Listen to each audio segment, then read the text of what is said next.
Hello everybody, in case you're new here, my name is Michael Wagner. I teach at the Westphal College of Media Arts and Design at Drexel University in Philadelphia. And on this channel I talk about digital media, game design and spatial audio. Now the video today is the first part in a 3-part tutorial series on how to set up a continuous deployment environment using the Unity game engine, the Perforce version control system and the Jenkins automation server. Now, this series of videos has originally been created to augment one of our introductory game design courses during the early days of the pandemic. During the time we needed some additional material that we could distribute electronically, and for this purpose I created around 20 different tutorials, and this is essentially one of them. Now I do realize it's a little bit of a fringe topic, especially for this channel, because here I'm primarily talking about audio, game audio and spatial audio, Dolby Atmos, that kind of thing. But it is a topic that I get a lot of questions about from our students, but also from our instructors, and they quite often ask me where to find these tutorials. And for that reason I thought the easiest way is to just make them available to everybody so that everybody can benefit, and that's why I decided to post them here. Now, in case you have no idea what I'm talking about, a continuous deployment environment, and technically we are actually doing a continuous delivery environment here, but a continuous deployment environment is essentially a software process, a software development process where you make the latest build of your software continuously available to everybody, to the developers, but also to your customers.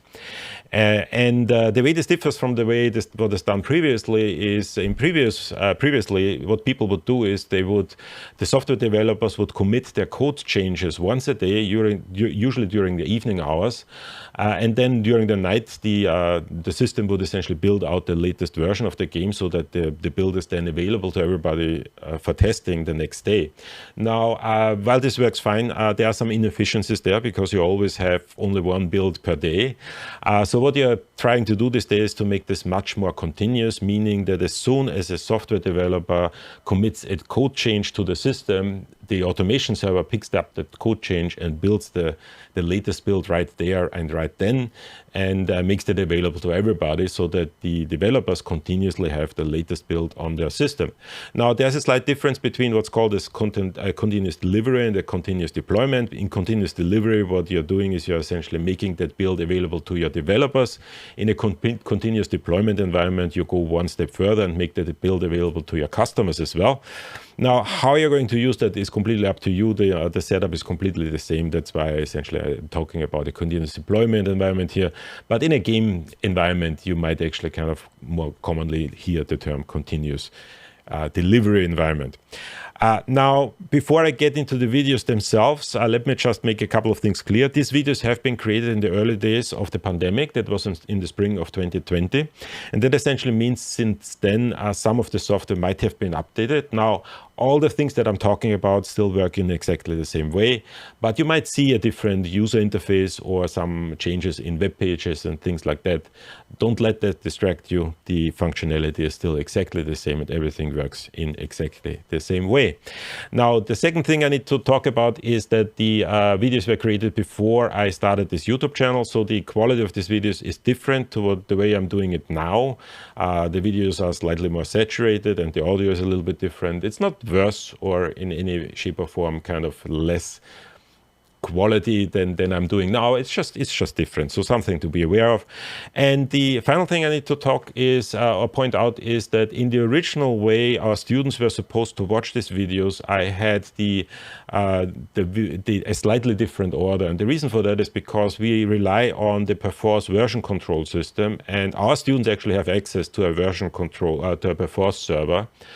Now, so the order that I had these videos was that I would first talk about the Perforce version control system, and then I would talk about the Jenkins automation server, and then I had this bonus video where I would tell everybody or would kind of give a little tutorial on how to set up your own Perforce server so that you can actually use it on your own instead of using the Perforce server that we provide. Now, because this is on YouTube and the people watching might not have access to Perforce server, I need to swap the order slightly around. So I'm going to start with first talking about how to set up a Perforce server and on an Amazon Web Services client, an Elastic Cloud instance actually. And then essentially once I've done that, in the second part we're going to talk about how to actually use Perforce and in the third part, then essentially setting up the automation server. The reason I'm pointing that out is because in the video today, you will hear me refer to the other two videos that are coming in the future, and that is primarily because in the original order, this was meant to be heard, or this was meant to be watched at the end of the series. Now, this is everything I wanted to say at the beginning. Couple of housekeeping things. If you like the content that I'm producing, please consider subscribing. Don't forget to like that video. If you have any questions, put them in the comments below, or also feel free to join my Discord server. There's actually a very active community there. I think everybody who participates there, that's a hugely informative kind of community. And with that being said, let's get right to the first tutorial. So, hello everybody. This is a little tutorial how to set up your own Perforce versioning server. Now, I already did two other tutorials where we talked about the integration of Perforce into Unity and how to use the Perforce versioning system with Unity and why we actually use Perforce instead of something like Git, for example. And then we also talked about how to use Perforce with Unity in order, and Jenkins, to use a continuous deployment environment. So you're actually set up to do everything that you need to do. If you are a student in the digital media department, or if you're computer science students, you guys have access to our own Perforce server within Drexel. So if you need access to that Perforce server, please contact the program director of the Game Design and Production program. But you might at some point decide that you want to run your own. For various reasons. Maybe you've already graduated from Drexel, you no longer have access to our Perforce server, or you would just like to have more control over it. And what I'm going to show you today is that if you ever decide to run your own Perforce server, it's actually fairly easy to do, and it doesn't really cost you anything, provided that you stay within the free tier limits, both of the Perforce system as well as the server environment that we're going to use. Now, we're going to set up a server instance on an Amazon Web Services a virtual instance, on an Elastic Cloud instance. And we're going to use the free tier on Amazon, so nothing is going to cost you. The only thing, once again, that we need to be aware is we need to stay within the limits of the free tiers, both of Perforce as well as of Amazon. In terms of Perforce, it means that you cannot have more than 5 users or 20 workspaces. The workspace requirement is really the critical one, because it means that you cannot have more than 20 development machines in your team. And that would include any continuous deployment server that you're running.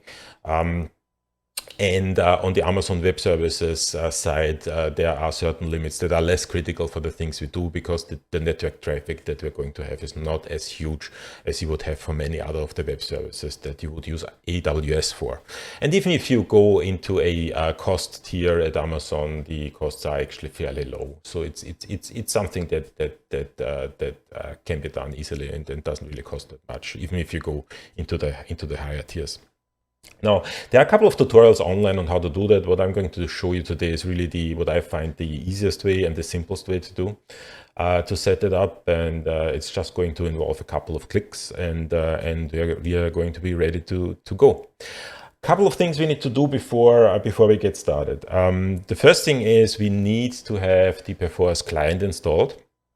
And in order to get it, just go to the Perforce website, click on downloads, or you can just also Google search Perforce download, go to downloads, and the things that we need are really the Helix admin tool, which actually I think comes with the client as well, so you don't need to install that extra.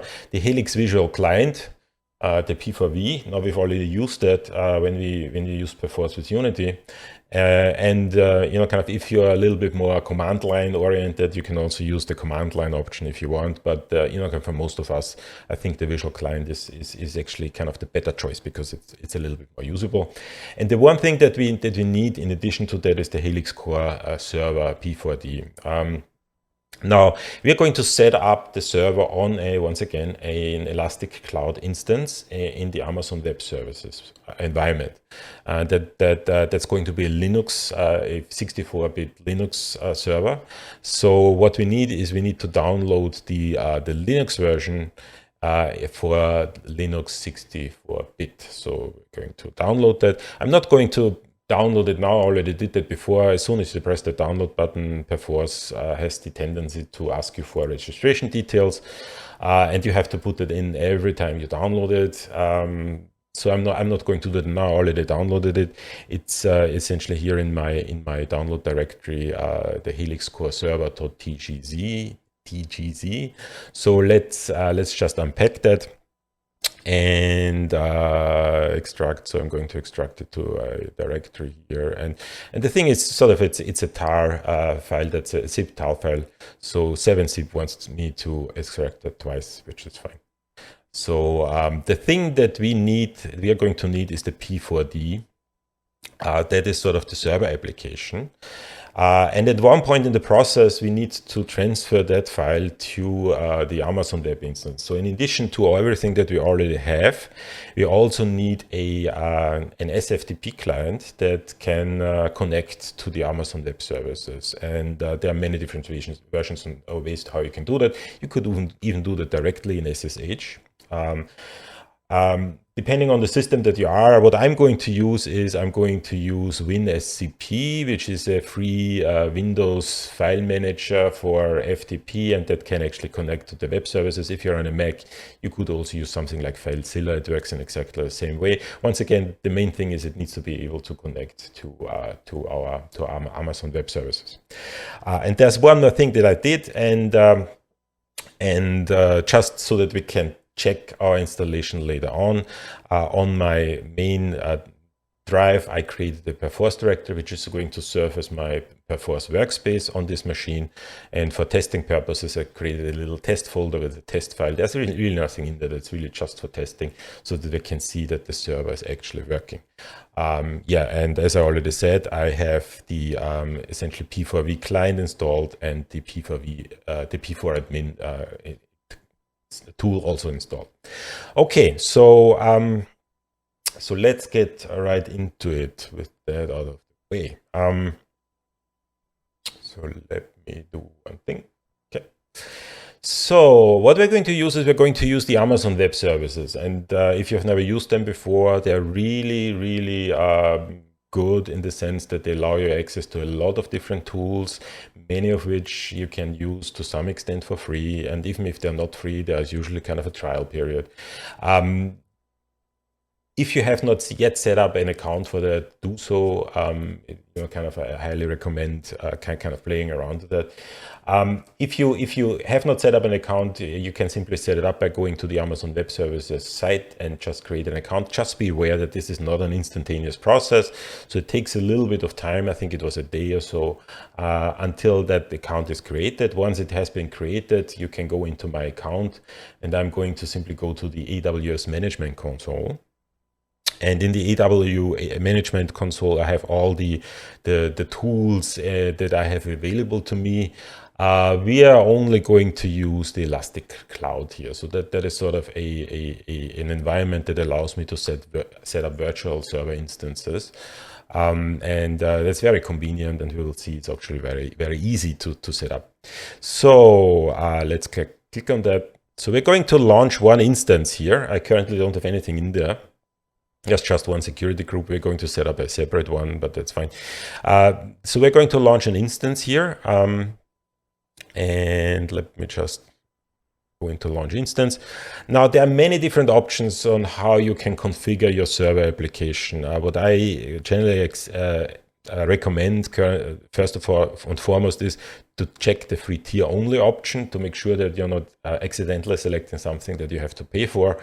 That's the only thing that kind of annoys me a little when you change something in the configuration, or you're adding. I at one point added a Elastic IP, which was supposed to be free, but as soon as I added it to my free instance, the two together essentially I had to pay for. So just make sure that whatever you're selecting is actually free. Now the costs for any services that you have to pay for is not particularly high. I think when I accidentally added my Elastic IP, I paid like $5 a month, which isn't really the end of the world. But kind of it's one of these annoyances. Just be sure that you have that selected, and you only go for free tier only solutions. So we can simply take the first one. The environment that isn't really that much of a difference. The only thing we need to be aware of that we want to use, because we downloaded it, that we want to use a Linux 64-bit version. So we're going to go with the first one, and then essentially there's one environment in the free tier category, and that is sort of the T2 micro environment, which is perfectly fine for us. So it's not going to have a huge network performance, but for the things that we're going to use it for, it is actually perfectly fine. Now, instead of, and I need to get that out of the way because it's behind me, instead of reviewing and launching it directly, what we're going to do is we need to configure a few things. So let's just go through the configuration steps. So the first thing is we need to configure the instance details. Now you can leave that alone. Don't worry too much about it. Once again, if you change anything, always be sure that you're not dropping out of the free tier. The next thing is we're going to add the storage. Now the storage free tier comes with up to 30 gigabyte of storage.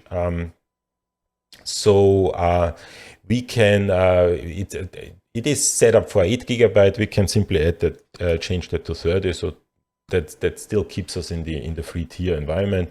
So that's fine. That's fine. So let's just go to we don't really need to add any tags.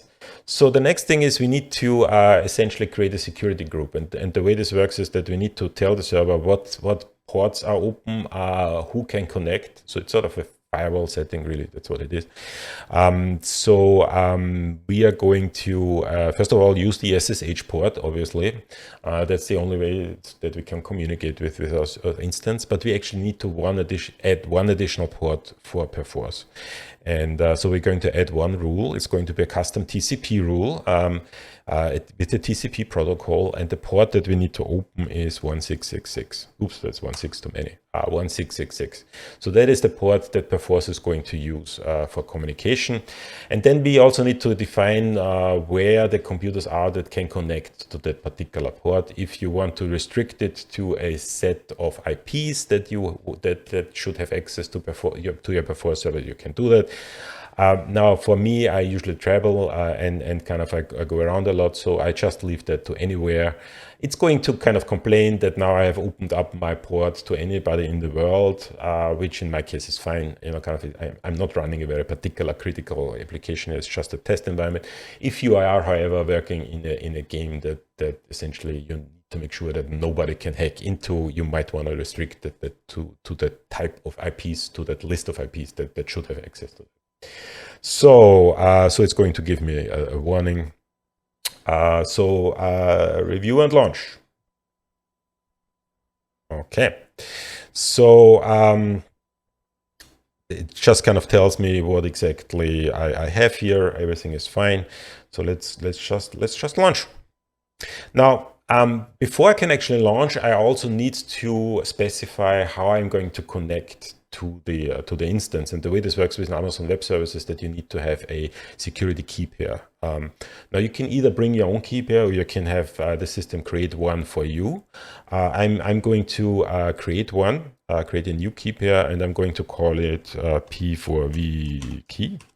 Just be aware that this key file is the one file that you need in order to be able to access it. So we're going to download that key pair, and we are going to keep it. Right? If you delete it, you have lost your access to the system. So just be careful. Keep that in a safe space, because whenever you're connecting to your not with the Perforce server, but whenever you're connecting to the instance to change something on the Perforce server, to change something on the instance, you actually need that key pair. And so I've downloaded that for access later. And then I'm simply going to say launch instance, and it's now going to launch. Let me go back to the console here. And right, so essentially it says that it is currently pending. Now it will take a little bit until it is started up. While it is doing that, let me just go through a couple of things here. Now, what we are currently doing is we are starting up a server instance on the Amazon Web Services environment.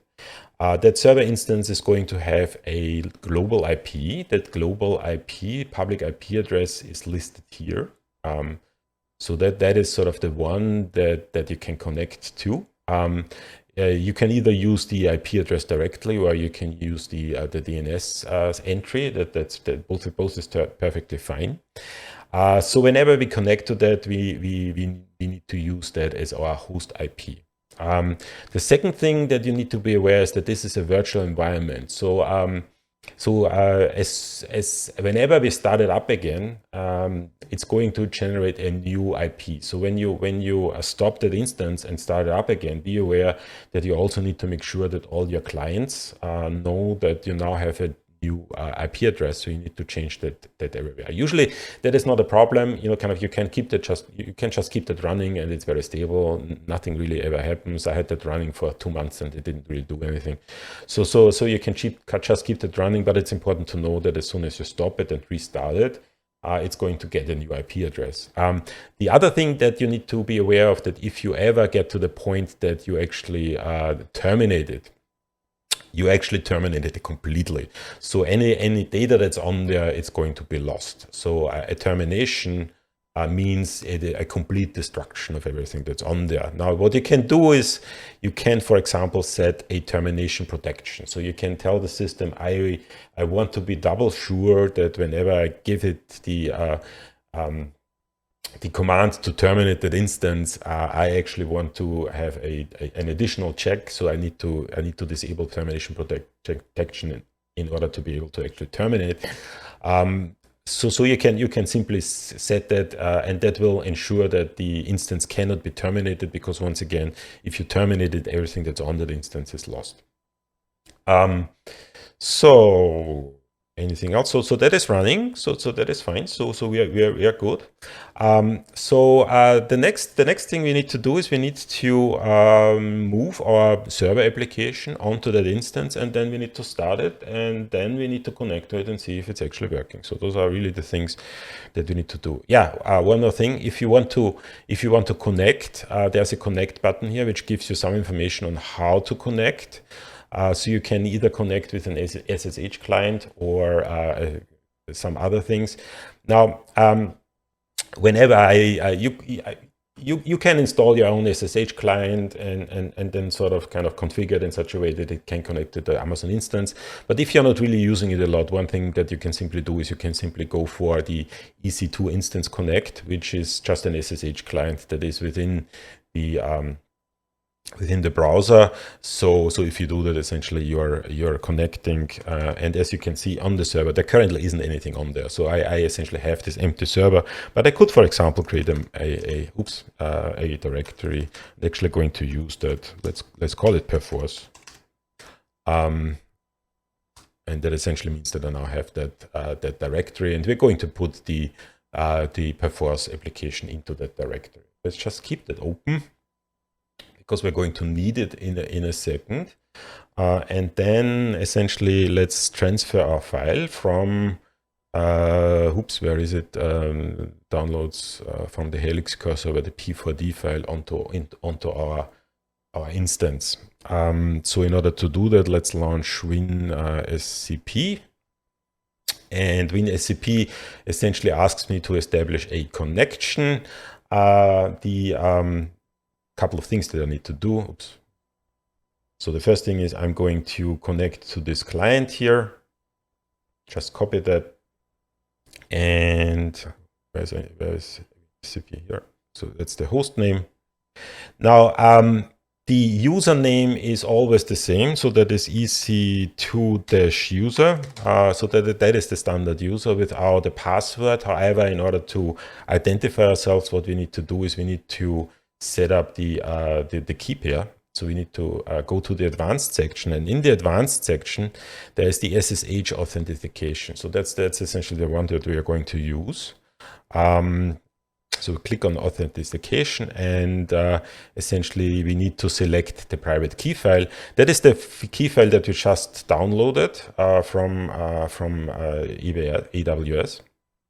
So if I go to downloads, okay, so where is, oh, okay, sorry. I need to make sure that I'm actually, it's currently looking for PuTTY private key files. We didn't really kind of get a PuTTY private key file. We actually got a PEM key file. So let's just select all private key files. And this is sort of the one that we downloaded from when we created the instance. So let's just select that, open that. It's going to ask me to convert that into PuTTY format. It's fine. So convert that, and let's save that. Okay. And that is, I think, everything that we need to do. So let's log in. Okay, so now we've essentially connected to our Amazon instance. We see the Perforce directory that we just created. So the thing that we want to do is we want to move the P4D application into the Perforce directory here. So let me just move that over here. And it's going to transfer it to Amazon Cloud. Actually, kind of it put it into, yeah, here we are. So it's now in the Perforce directory. That's actually all we needed WinSCP for. So I keep that open just in case. So where is my?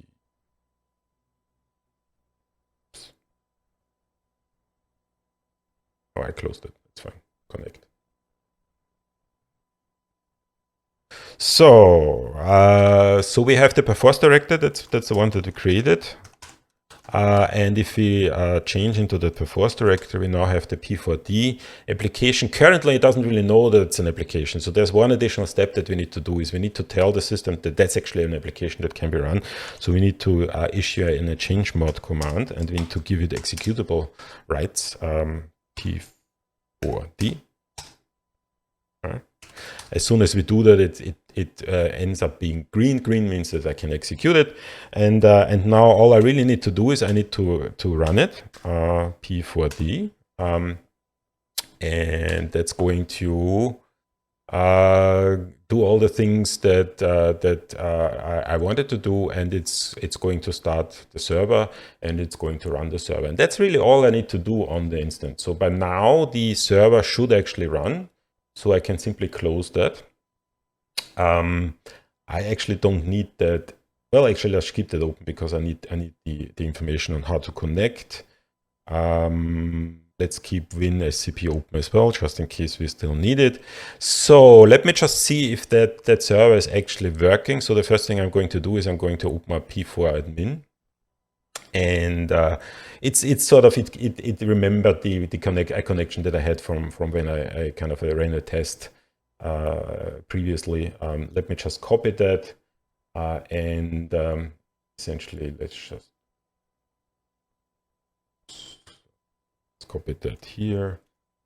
So that's yeah, and I currently don't really have a user, so I want to create a new user. On that instance, I don't know, let's call it test user, and test user, and let's give it a password. I don't know.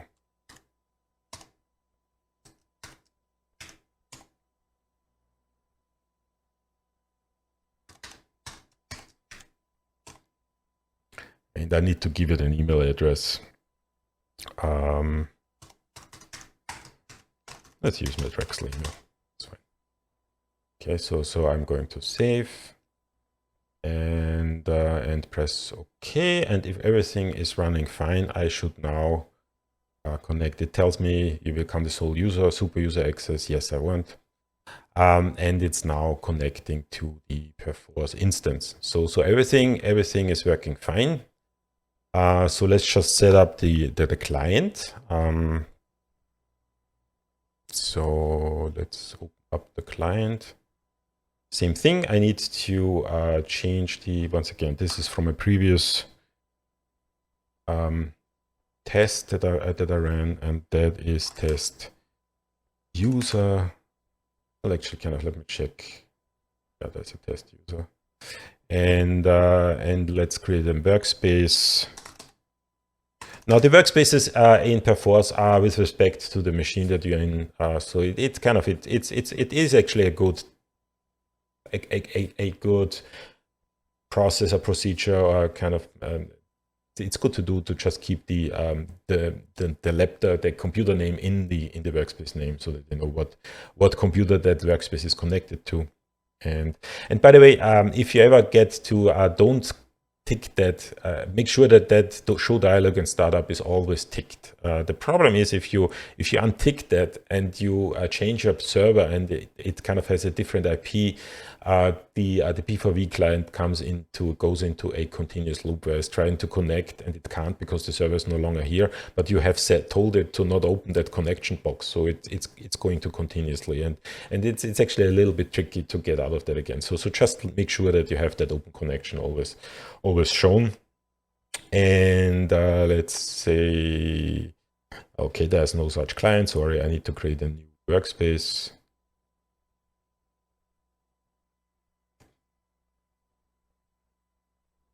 Right. So browse, and let me just use the I'm just going to keep it here in the main directory, so that's fine. Okay.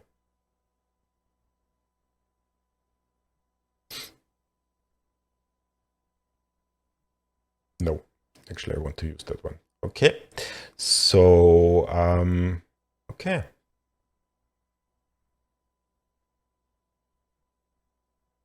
And I don't want to cancel. Yes, I want to cancel the wizard.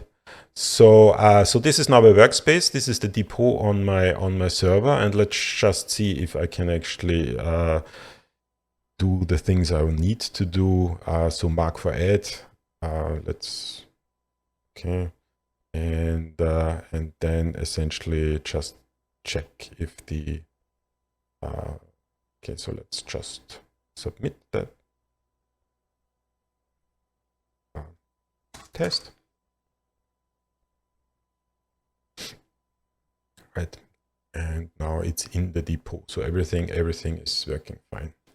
So the test, essentially the depot is here on the Perforce server, so everything is working fine. So as you have seen, essentially that is a very straightforward process to do. It's surprisingly easy, and so if you ever want to do that, go ahead, just create your own Perforce server with all the caveats that I just kind of mentioned. You need to stay within the free tiers, both of Perforce as well as of Amazon Web Services, and be aware that this is not a high security environment. So so essentially